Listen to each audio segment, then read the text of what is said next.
So yeah, 'di ba tama ba? Natapos na natin yung ano 'no, subject and content. Am I right? Yes po. Okay. So yeah, so teka lang, titignan ko lang 'to. Okay, sige. No,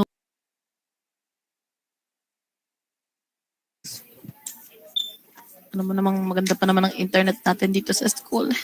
Kanina kamo, nawalan kami ng kuryente. Amazing. Buti na lang wala pa akong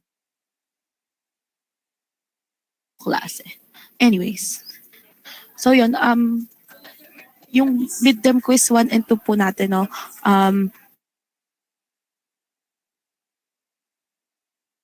all about show this time, um, meron pa kayong another quiz, the second quiz, and then, this lesson kasi is, one lesson na lang, lesson 5, artists and artisans, anong araw, tayo parang consultation day. However, mga nangyari kasi nung Monday, I was straight from the hospital because of my dad. Pero he's good naman na. Yun lang. Kaya ayoko rin magbigay kasi or ayoko naman humarap sa inyo nang hindi ako ganun ka-ready when it comes to our discussion. Kahit for you, this is a minor subject. Siyempre, I'm also preparing pag hinaharap ko kayo. No? So, yun. Eme lang. Thank you.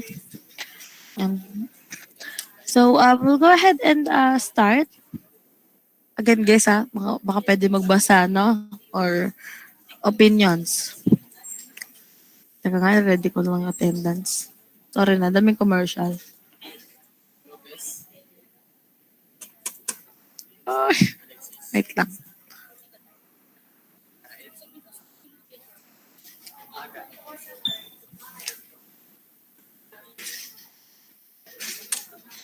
Alright, so we'll go ahead and start. Ayun na naman siya.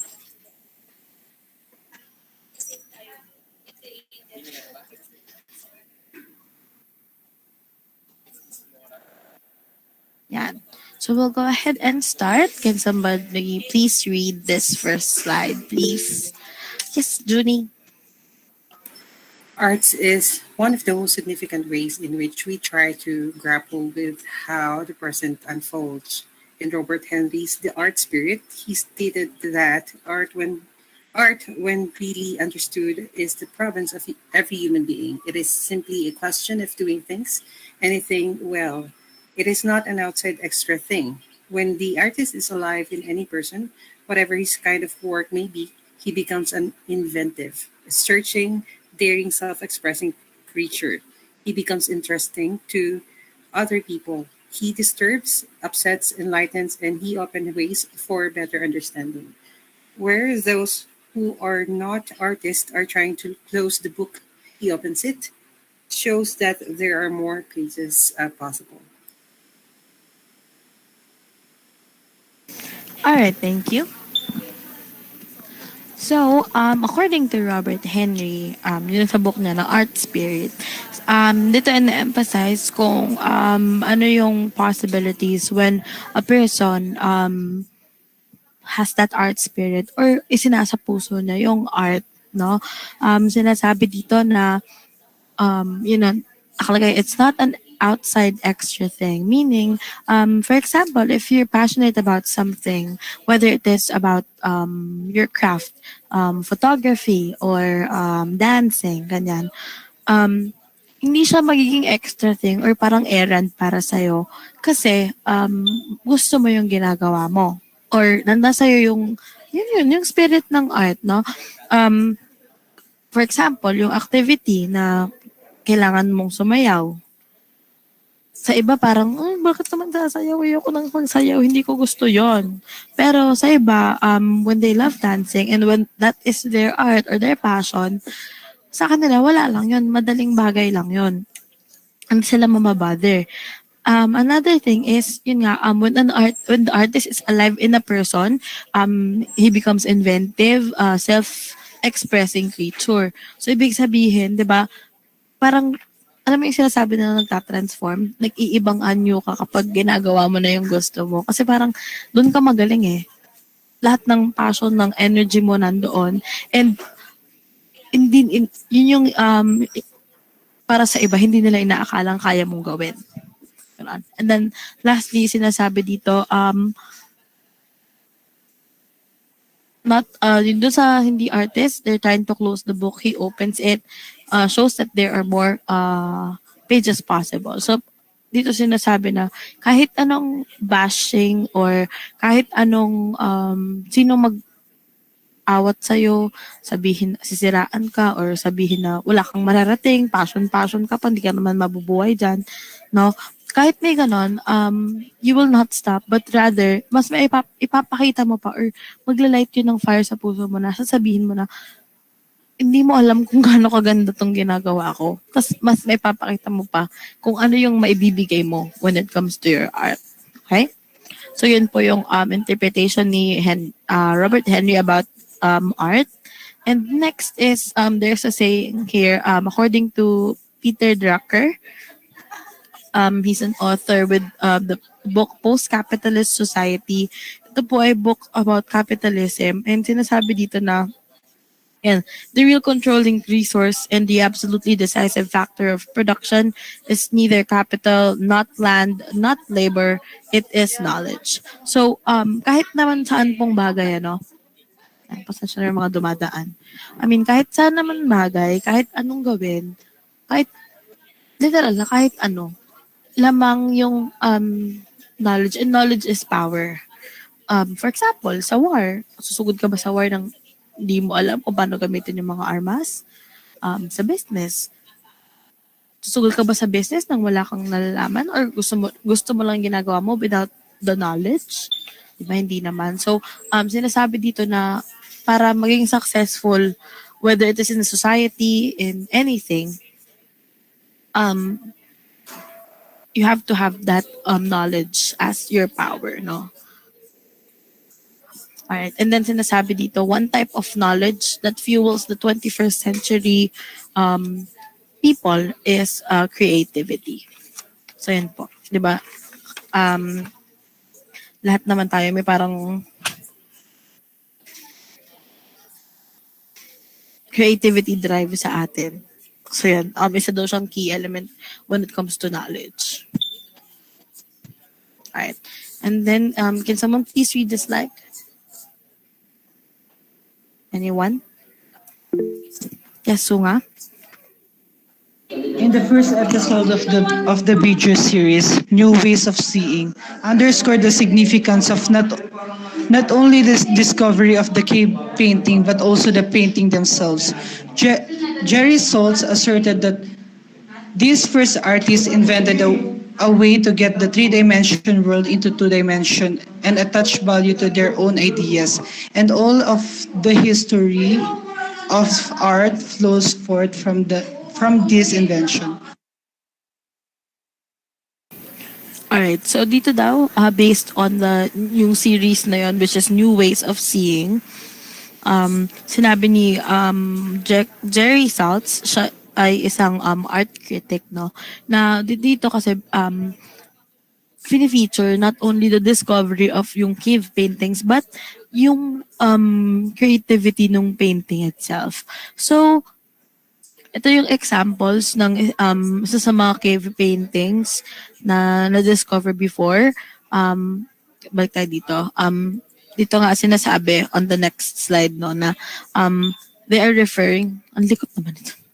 They're referring to the first cave painters who painted images of animals, hunting scenes, and a variety of symbolic figures created during Stone Ages. Okay. So ito yan, di ba? Iba't ibang figures. Hindi lang naman ito, pero marami pa if you search the net. Pero marami. Most of it are yung mga figures na ganito. Like ito, pwede itong, we can depict it as a hunting scene. Pwedeng, namamana sila ng mga ibon or ng mga deer na kinakain nila later on, yung mga ganon. So, si Jerry Saltz, na-amaze siya kasi come to think of it, kung ikaw nabuhay ka nung time na yon, maiisip mo ba na magsulat ng gano'n or mag-create ng images and symbols? Di ba parang, kasi tayo may prior knowledge tayo eh. Nabuhay tayo na may ganito na. Pero kung sila na yung Stone Age, mga Flintstones, gano'n, wala pa talaga na kahit ano, at sila talaga yung gumagawa ng kung anong kagamitan nila. Sila yung kinoconsider na creative persons and kasi nga naiisip nila yung mga ganyang bagay. And ang galing na parang ano mo parang nade-depict nila na ay pwedeng makita to ng mga future generations, malaman nila yung buhay natin, 'di ba? So yun yung sinasabi or fini-feature dun sa series na yun. Ayan, sinasabi na the identity of an artist is to fully emerge is the systemization and sophistication that his world, the art world has become. So, dun din, at some point ako compare kung ano yung content nung paintings nila and how it evolved to the art that we know now. Okay? So, yun po. Then, yeah, next is sabi dito, meron daw tayong impulse to create. Kagaya ng parang impulse natin to communicate through language. So parang, di ba minsan kahit di ka kinakausap, gusto mo magsalita, ganon. Or, for example, nasa ibang bansa ka, tapos makakita ka ng isang Pilipino. Kahit hindi mo siya kilala, gusto mong siyang kausapin, ganon. So, meron tayong ganong urge or impulse.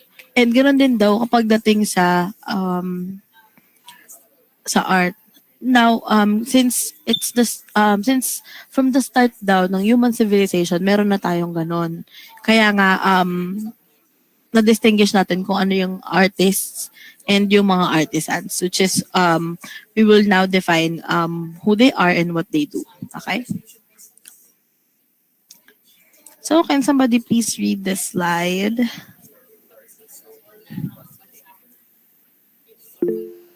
Yes, Junie. The works produced varied from the prosaic, lacking beauty, to those that explored a wide range of aesthetic possibilities. Artists created objects which are present in all of the affairs of man, such as ornamentation in tools and other surfaces, weaving patterns in textiles, visual features, and the design or plan for architectural structures and ritual and burial implements. Artists even created places and spaces where communities may gather.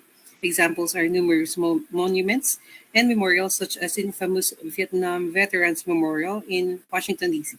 Cave paintings have an aura of mystery, like the Pyramid of Giza, or have eluded comprehension, like the Stonehenge. Okay, thank you. So, yun nga, ito na yung define or us defining artists, no? So, kung yung artist na alam natin ngayon, aside from painting, ay dun sa iba't ibang art forms nila, like artist ka kapag uma-acting ka or artist ka kapag ikaw ay isang performer, ganon.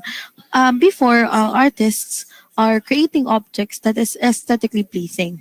So, yun nga, sinasabi dito, ornamentation and tools. So, ito yung examples natin. Yung paggagawa ng tools, ito, this is featured during Bronze Age. So, kung makikita nyo, may mga espada, may mga kagamitan, pero may design pa rin. May intricate design aside from the functionality of the specific tool. And then, the next is burial implements o yung mga ganito na lalagyan ng mga pharaohs o ng mga mummies. Diba? Isipin nyo, nagawa nila yan before and diba, ilang years na yung nag-exist with all their paintings pa rin dyan. Parang kinukwento kung paano sila nabubuhay noon and following their rituals. No? And then, ano pa ba? Yan, meron din sila, ginagawa din sila ng spaces where communities may gather. So, example is this Vietnam Veterans Memorial in Washington, D.C. Ito po ay parang tribute para dun sa mga veterans na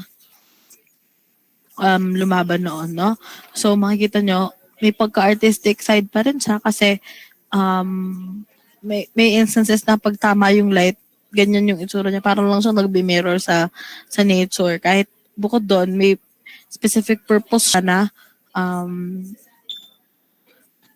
to commemorate yung mga tao nung time na yon, no? And then, another thing is yung mga um, may aura ng mystery, like Pyramids of Giza, ito. So, 'di ba? Hindi natin alam kung paano nila ginawa 'yan, bakit nila ginawa aside from libingan ng mga pharaoh or may ganung mystery na hanggang ngayon hindi natin alam. Paano nila naitayo 'yan, no? Noon walang semento, walang anything. Pero kung mapapansin niyo, mas matibay pa yung mga gawa noon kaysa ngayon, 'di ba? So, 'yun. And then ito Stonehenge. This is meron daw tong parang different meaning or message. And this Stonehenge is in England. Nabuo siya nung Neolithic era or New Stone Age. Okay? Now, um, we'll now go ahead and go to the artisan and the guilds. So, dun sa second part ng discussion natin, which is on Friday, makikita pa natin dun yung different aspects pagdating sa mga artists. Pero unahin natin tong sa artisan, no? Ang definition lang natin ng artists ay yung mga gumagawa ng objects that is aesthetically pleasing. Now, sa artisans, mostly, ito yung may mga functionality or handmade, no? It's a skill or a craft that they usually make. So dito sinasabi na if you've noticed sa mga museum, 'di ba? Aside from the fact na natitreasure siya or naiingatan siya because of its historical value, makikita mo rin yung itsura mismo ng gamit nila, yung material na ginamit sa paggawa ng object. Like for example, yung mga banga, makikita mo kung paano siya binuo, kung anong itsura niya, 'di ba? What else? Yung mga upuan nila noon or mga weapons, 'di ba? Kung makakabisita kayo sa National Museum, maraming ganun. And sobrang interesting. Kahit doon sa fine arts, puro ang dami magagandang painting. Pero may iba doon na hindi mo talaga maintindihan. So, yun. So, yun nga, sinasabi na aside dun sa historical value, ina-investigate mo rin yung mga bagay na yun. Or parang nakakabilib na hanggang ngayon, nag-exist sila or naiingatan sila. And nakikita mo yung evolution ng, for example, plancha noon sa plancha ngayon. 'Di ba? Hindi lang sa plancha, syempre, pero 'di ba, kung maalala niyo yung mga plancha noon, yung sa mga museum, kahit sa mga school may mga ganun yung lumang plancha na nilalagyan ng uling sa loob para mainit. Ganon, 'di ba? 'Yun. So, 'di ba, if nasa museum siya and mako-compare mo kung ano yung itsura niya noon at saka yung plancha ngayon, 'di ba? Kung pwede lang may wireless na plancha or mga steamer na nga ngayon, 'di ba? So ganon, yun yung showcase or parang for us to appreciate yung mga artisans before. Okay? So now let's go to these slides. Can somebody please read ito na dalawang slide? Yung iba naman, baka naman ma-attendance kayo, no? Yes, De Guzman. Gothic cathedrals, along with other structures inspired by its architectural tenets, have survived through time, not only by their sheer durability, but more so through the articulation of the process that they followed. Example of an artwork which has an articulation of process is the Cologne Cathedral in Germany. The account was the master mason. Wait lang po, ma'am. May nakaharang. The account was the master mason Gerhard Ryle started the project in 1248 but was only completed through 600 years later. claiming the record as one of the longest construction projects to date. Okay, thank you. Sorry na. So, yun nga, before, in Middle Ages sa Europe, usong-uso po yung mga Gothic cathedrals. So, in reference, this is how they look like, no? Sobrang gaganda po ng mga Gothic architecture. Kung makakapag-search pa kayo or kung makakita kayo ng mga documentaries, you'll see more of these. But usually, parang mga ganito na, parang mala Harry Potter ba na itsura, no? And hindi lang siya parang appreciated sa mga Catholics dahil nga sa cathedral, pero kahit sino, pinupuntahan din to for its historical value. Now, there is mentioned here na Cologne Cathedral, which is ito yung itsura. Mas maganda siya yung mas HDA, pero layo kasi. Pero yan, sobrang ganda niya, parang Harry Potter talaga na ano, na parang Hogwarts ang itsura. Germany, ito daw yung isa sa pinakamatagal na cathedrals or Gothic architecture, no? So, yan. And then, ito, sinasabi na, ito na po yung mga guilds, no?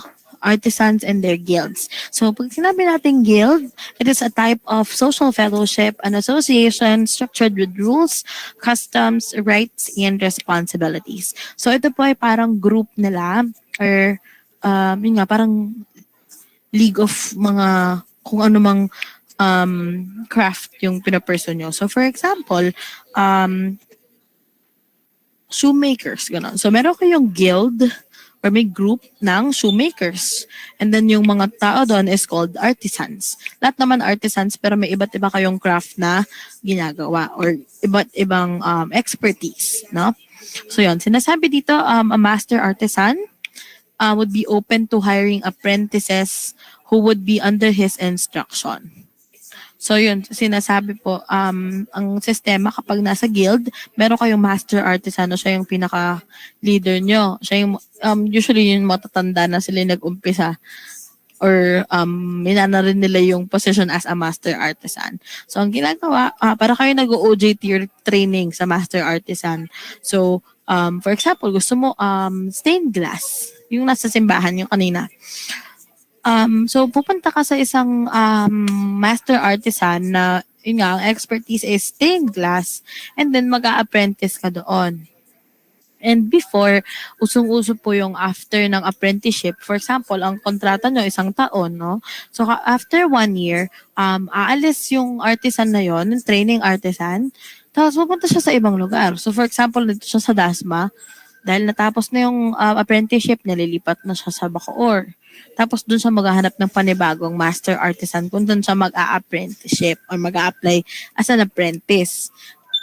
Ginagawa nila yon to gain more knowledge and expertise sa craft na ginagawa nila. Or yung iba, nag-shift ng course ng expertise, ganon. Pero bihira yung ganon kasi usually mastery talaga dapat ng craft yung ginagawa. Next is one of the famous artisan, which is si Albrecht Dürer. Can someone please read this slide? Yes, Noche. Born in 1471, his father was a goldsmith and he was also an apprentice but later on shifted to visual arts. His life was rife with trouble since it was customary to travel after completing an apprenticeship to gather more experience and knowledge. He also published quite a number of books and treatises, including those that talk about practical skills which would be useful to other artisans and craftsmen who dared to read it. Okay, thank you. So yun po, no? Si Albrecht Dürer, this is how... Ay, mamaya na yan, babalikan ko. So this is Albrecht Dürer. Siya po ay famous artisan born in 1471. Ayun nga, ang tatay niya ay isang goldsmith. kung nakikita niyo sa Facebook yung mga ano, step by step na ginagawa paano gumawa ng sing-sing, mga gano'n. So gano'n po yung ginagawa nila noon, 'di ba? And sobrang tagal siya gawin. So, yun nga, nag-apprentice siya sa tatay niya as a goldsmith, but then after that umalis siya and nag-shift siya sa visual arts, no? Yun nga sinasabi ko yung umaalis sila to gain more experience. And yun nga sinasabi na nag-publish siya ng maraming books and treatises that talks about practical skills on how to become an artist or an artisan, no? So yun po. And then ang sabi, yung format daw na ginagamit niya doon sa book is first person a singular format. So yun. And then just to go back here, ay baliktad. Yan. So this is of the Four Crowned Saints that was made in 1416. This is just to show you the different crafts na ginagawa ng mga artisans, no? So sinasabi dito, this was commissioned by Arte dei Maestri di Pietra e Leganame. That is Guild of Wood and Stone Cutters. So 'di ba? Before kasi sa mga churches, wood yung ganitong part. But yung sculptures mismo ng mga parang statues is stone talaga. And makikita nyo rin dito, ang hirap kaya i-carve nung nakadikit sa pader yung ano 'di ba, yung bato. So yun, iba't iba sila ng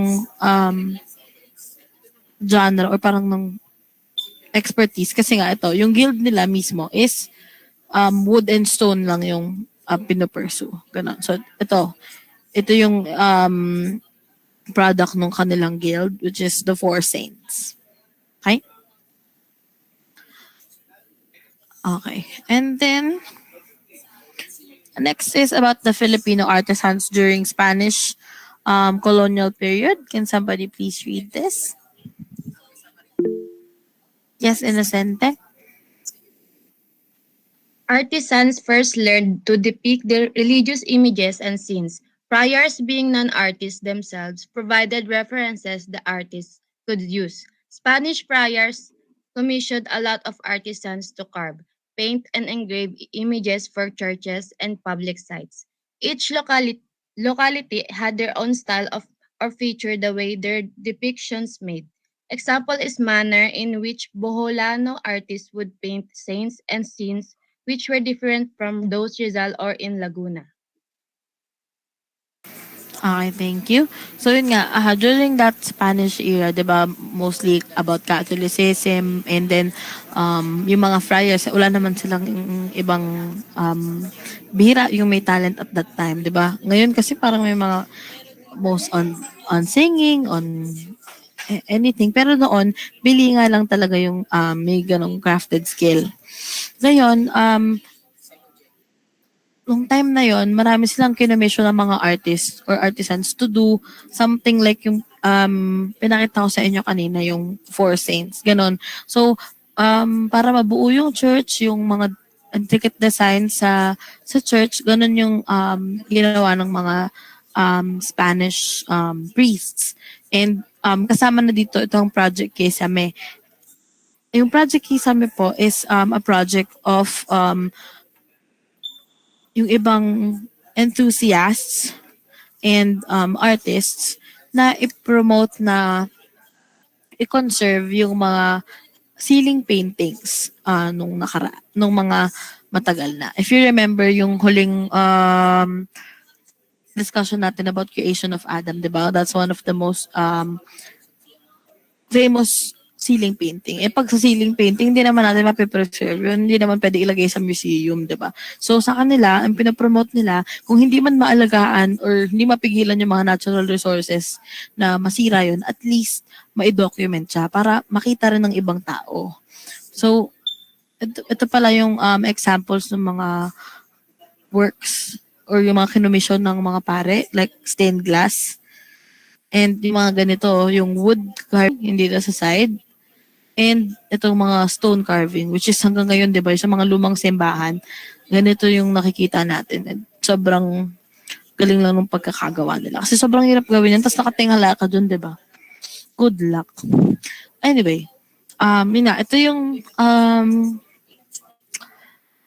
isa sa famous part ng Project Kisame. This is the Church of the Most Holy Trinity in Luwai, Bohol. No, so this was taken 2012. However, um, during ano ba to? Alright. So yun nga, yun. Again, take note of the important information.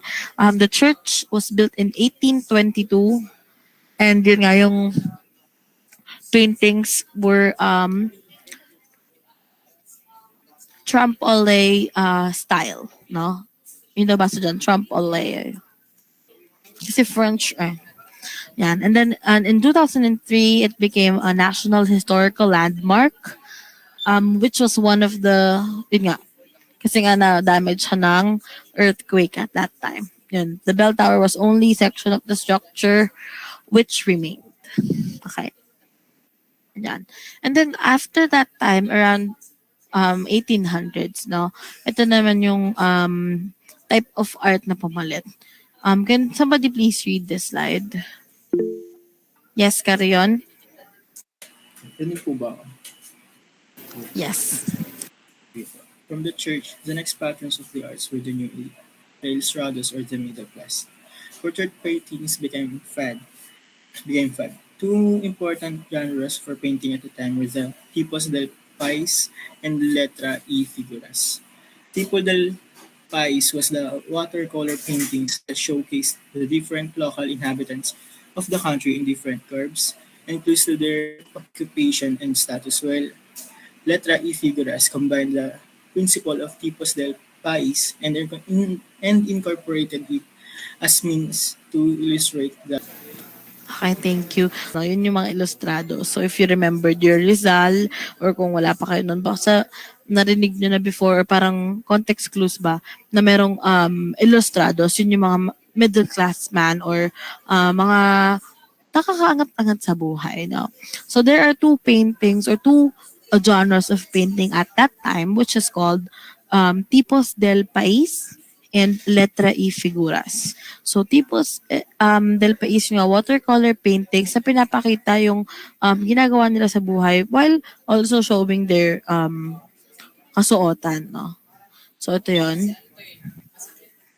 Yan. So ito po yung example ng tipos del País and pwedeng naghahabi o kung ano man na ginagawa nila. And ito pa yung isa pang mas better look, no? So, naglalako ng tinda.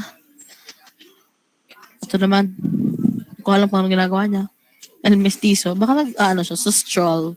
Nagagala, no? Basta yan yung example ng tipos del país. Yun, showcasing different local inhabitants of a country, no? And then may clue daw ng kanilang occupation. And then the other one is letra y figuras. Yun naman po, parang ganito rin. Pero, in-incorporate siya sa letters and figures. So, sinasabi na it can be someone's surname or a clue to what sample. Holy Week. Tapos makikita nyo rin na may images dyan.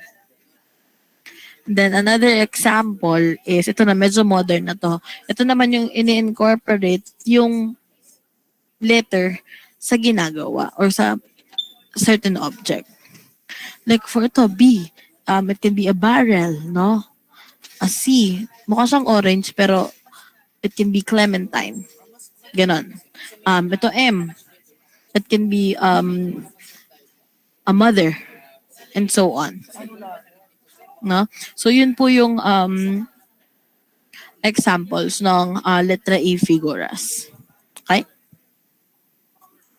And then lastly, matatapos to. Lastly, about Damian Domingo, can somebody please read the slide? Yes, Junie. Damian Domingo of the Academia de Dibujo. One key example that illustrated the systematization of art instruction, a combination of sorts of the guild and the art school, was the establishment of Damian Domingo of the Academia de Dibujo. This is known as the best tipos del país painter. The school specialized in teaching the miniaturismo style of painting, along with the tenets of classical European painting.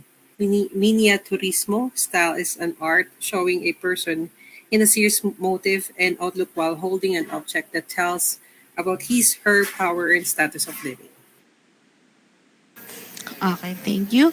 So dito sinasabi na si Damian Domingo po ay one of the famous painter na um, ang expertise ay tipos del país. And then he actually founded a school which is Damian Domingo of Academia de Dibujo, no?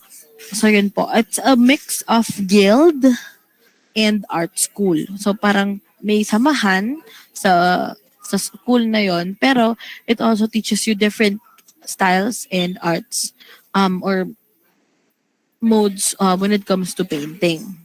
Okay? So yun, sinasabi na ang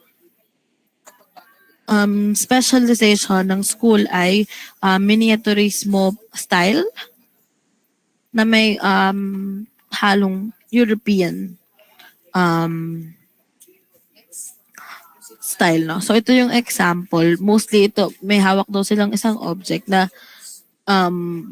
describe sa kanila or their power. So, yan. Mostly, lahat ng mga miniaturismo, no, ano, serious looking talaga. Literal, mga ganyan, patay itsura. mga ganon. So, yan. Yan yung example. And then, lagi silang may hawak na bagay. Or naka-lean sila um, sa isang bagay, whether sa cabinet or may hawak na pamaypay, mga ganon. Or may hawak na crown,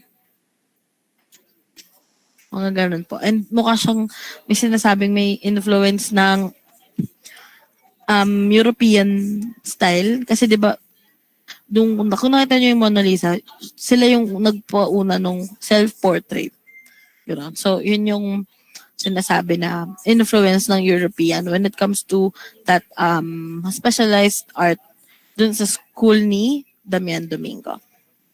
So yun po, that sums up our first half of the artists and artisans. So is there any questions or anything that you want to clarify, you want to add? Yes, Junie. Ano ko lang po, paisip lang po. Kasi di ba po yung artisan, para they, yung craft nila, gawa ng arts nila ay gawa sa kamay nila. Tama po? Tama po ba? Mm-hmm. Yun po ba mga surgeon, since ginagamit nila yung mga, kasi alam ko po, part sila ng artist, kaya lang, kung ginagamit din po nila yung hands nila to, create po something beautiful, are they considered as artisan po ba or artist lang? Sino, ano ulit, di ko narinig, ang mga, alin? Mga surgeon po. Di po yung mga surgeon na, yung mga nagre-retoke, mga ganun. Considered po ba siya as artist or artist? Kasi gamit nila yung kamay nila to make something beautiful. Okay. On that aspect, that they can be part of the artist. Kasi the goal of what they're doing is to do something that is aesthetically pleasing. Kahit po kami yung ginagamit nila. Kasi parang mostly 'di ba ng artisans, pag may ginagawa sila, may product out of it, may literal na object na makukuha ka after. Eh 'di ba yung sa kanila, although procedure and they're using their hands, the main motive nung ginagawa nila is para 'di ba sa plastic surgery or something, mga ganon. So wala kang product na nakukuha out of it, but most of the time they're called or they fall sa artists. I see. Thank you po. Okay. Thank you. Any other clarifications or question? Wala na po? All right. So that sums up our day. I've already taken a screenshot of your attendance, guys. So update ko na lang yan later. And then after this, you'll receive your second quiz. Ang content pa rin po nun is about dun sa unang lesson natin, which is the subject and content. And then once we finish our topic on Friday, you'll have your quiz number 3. Okay? So yun lang naman po. Thank you guys so much for attending. And if you don't have any questions, I'll see you guys on Friday and have a good day. Thank you po. God bless Thank po. you. Thank you po, ma'am.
Alright, wait lang guys ha.